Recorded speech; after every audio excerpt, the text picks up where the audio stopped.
As Idaho continues to boom, some local leaders face a tough question. How do cities grow when so much of the land next door is off limits for development because it's owned by the government?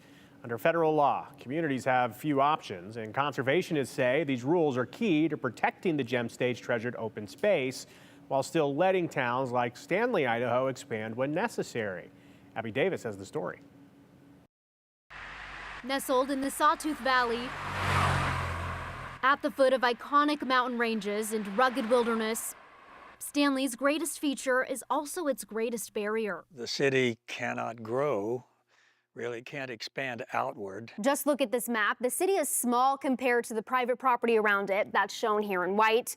Zoom out a bit and you'll see the rest of the land surrounding Stanley is federal. That creates the main problem we have, which is the lack of housing especially for workers to live here. Stanley Mayor Steve Bottai says nearby private property is too expensive to buy, forcing the city to look at expanding onto federal land to ease the housing crisis. There's a possibility that we could exchange some land with the Forest Service. Bottai wants to trade land the city owns a few miles out of town for a plot owned by the Sawtooth National Forest on the western edge of town. There, he hopes the city can build affordable housing units. The one that we own west of town probably is more valuable to the National Forest Service than it is to the city, because it would be difficult to develop. It has wetlands on it, it's open meadowland. The ecological values are much greater than the parcels that are along a city street.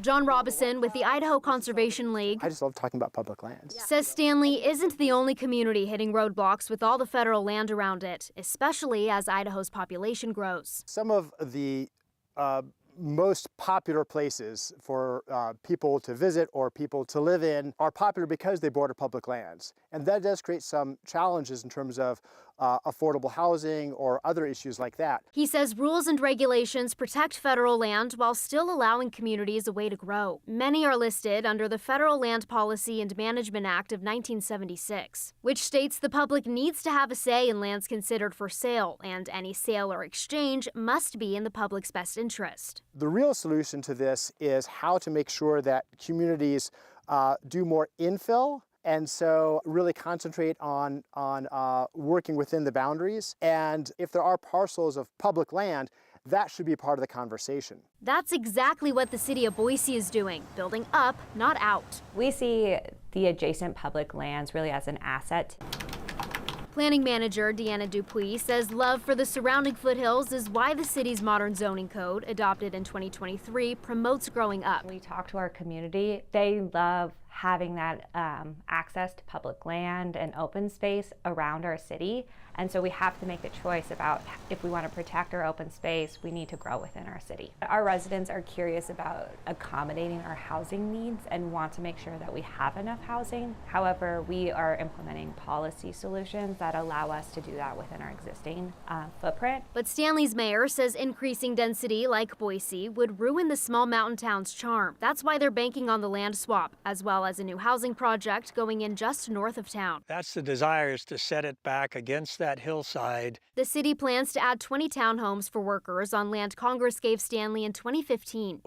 Since that time, we've been working on a plan to actually develop it. Has not happened yet, as you can see, but we're getting closer and closer. Bottai is grateful to have options that make this and future developments possible. But outside of small, unique land deals when it makes sense, he believes public land should stay public. If we were talking about transferring millions of acres of land or something like that, that's a totally different proposition.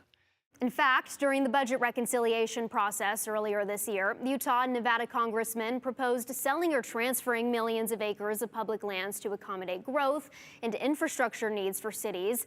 Those proposals didn't go anywhere. Like many other Americans, Robison with the Idaho Conservation League were concerned about the precedent that would have set, cutting the public out of the process. Robison hopes no one proposes doing anything like that again, but if they do, he hopes safeguards on land transfers and sales stay in place. Back to you.